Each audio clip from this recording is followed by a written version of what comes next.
So let's start with a little bit of warm up and some background from you. That way we know where you're coming from with your opinions. So perhaps, Fred, you can tell me a little bit about the type of organization where you work. So a little bit about your institution, number of employees, and also how many labs are a part of your overall system in and of itself, so that we know how to classify you as small, medium, large, that sort of thing. Okay, so I want you to make sure. So I work for a biotech company. Okay, so it's a diagnostic company. It's not an institution, right? Okay. So are you a diagnostic reference lab or no? No, we are CLIA lab. We are CLIA lab. You're a CLIA lab. Okay, so you're not running any diagnostic tests at all. Oh yeah, all the time. That's what we do, but we're not a reference lab.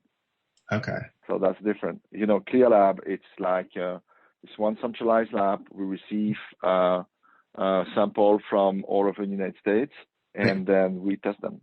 Right. So yeah, it's not like it's very specialized. It's not lab an institution lab, LabCorp, which is a lab or Quest that has lab everywhere. We just have one central lab or various of tests, and then so essentially Prometheus. It's the name of the company I work for. Has been around since the 90s. Always specialized in gastroenterology, IBD, autoimmune disease. And we always been a CLIA lab, very specialized, very focused, different type of tests, but it's really like, I would say like more precision type of testing where we try to address very specific side of the disease and very specific tracking of trying to monitor the therapeutics around those disease, then just offering a huge menu of a variety of different tests. And I've been working with them for 12 years. I've been 10 years director of research for them, and now I'm leading the medical science liaison group. And before that, I worked at Becton Dickinson for a number of years, and I moved into US from Europe with a PhD in biochemistry to work as a postdoc in San Diego to start with. So it's a nutshell. That is the background. Okay, great. And then, since you mentioned that your tests do have that specific area of focus, maybe you can tell me within the autoimmune space, what disease areas have you focused on? Yeah. Okay, the space is mainly gastrointestinal disease, IBD specifically, Crohn's disease, ulcerative colitis, celiac disease. We have also tests around lactose intolerance, some tests around liver fibrosis. That's something we do. And so also we are big in therapeutic drug monitoring. Is those most patient, like also rheumatoid arthritis patient and IBD patient, at some point in their life they go into either immunosuppressive therapy or biological therapy, and we have a panel of tests that help to track down the toxicity of them, the level of them, and we can try to also predict the efficacy of those therapy. And that's pretty much in a nutshell what we do, what we've been doing for the past 30 years. Yeah. Great. And then quick question is, in your role as director, are you making the decisions about which manufacturers you're going to use for particular autoimmune tests? So both the platforms, instrumentation themselves, as well as the assays? Yeah, it's part of this, yes. So then can you talk a bit about the most important characteristics or attributes that you look for when you are looking for an autoimmune provider at the end of the day? So when you're thinking about purchasing instrumentation, when you're thinking about purchasing tests specifically, for, let's say, celiac or rheumatoid or arthritis or whatever it may be, areas of specialization, what are the factors that you're considering? at the end of the day, we always been working pretty agnostic in terms of the type of test we will do. It's the one that addresses the best the need. So, for example, the celiac test, the mainly type of ELISA type of test, because you detect serology, surgical marker against certain marker. We also have genetic marker that we use. So there's one side that is a more protein detection, ELISA-like type of test, and the other side is more genetic.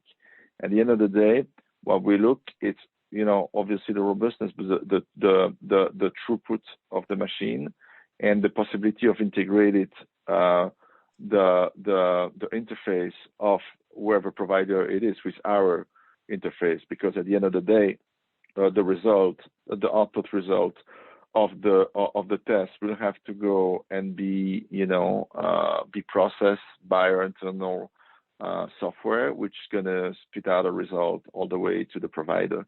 So the integration is often important, and also the possibility of increasing the throughput. So obviously there's nothing that has been done manual anymore. So from the sample preparation all the way to the testing, more automation is always the best. And so that's what we're gonna usually go after. It's whoever provider will have something that is robust and that would just give us a throughput that we need. And we don't always need very high throughput. For some, celiac is kind of a successful test we had for years, but we would run the test, for example, every other day or every day. But we don't need necessarily something that would do thousands of samples at a time. 384 platform would work perfectly for us. Right. Things like that. Okay, great. So it sounds like in terms of suppliers, automation is big for you, but you don't need incredibly high throughput at the end of the day. It's more it's the other elements that come alongside automation itself that you're prizing. Exactly. And then you have for example, some tests we will gonna run them at once a week, and some other more high demand type of thing. Like we have most of our technology around drug detection is on HPLC type of, so they would be run twice a day, and there's also a night shift for that. Why we had to run them twice a day originally? Because we didn't have the right throughput on HPLC, and also the column we were using were taking a very long time. So for just an example, so we changed our column HPLC column provider, and we were able, instead of running for hours, now they run for minutes. So that's just right there was a big factor for us, and that all validation that went around it was pretty big effort, because what we had to do is to prove that this column was, providing the same. So this type of thing. So it's not always just the number of samples you can run. It's sometimes the time that you will need to run and perform from you access the sample all the way to the results. So we always promise. No, our turnaround time for most of our tests is 2 or 3 days. So as soon as we access the sample. So this type of thing. Yeah. Okay. So then I do want to follow up on one of the things that you mentioned before about ELISA versus other genetic tests, right? So, we'll cover that in a second, but just to put a bow on this conversation around partnerships. And so in terms of manufacturers of both instrumentation as well as tests themselves, which ones are you utilizing now? Which systems do you have currently in-house for these various autoimmune tests that you're doing? So we do have a bunch of microsequencer. It's a series of just genetic detectors. So let's just see. So you want a specific brand, or you want just the instrument that we're using? So I'm not sure of that. Yeah, if you have the brands and the models, that would be helpful, because it helps us sort of. Yeah. So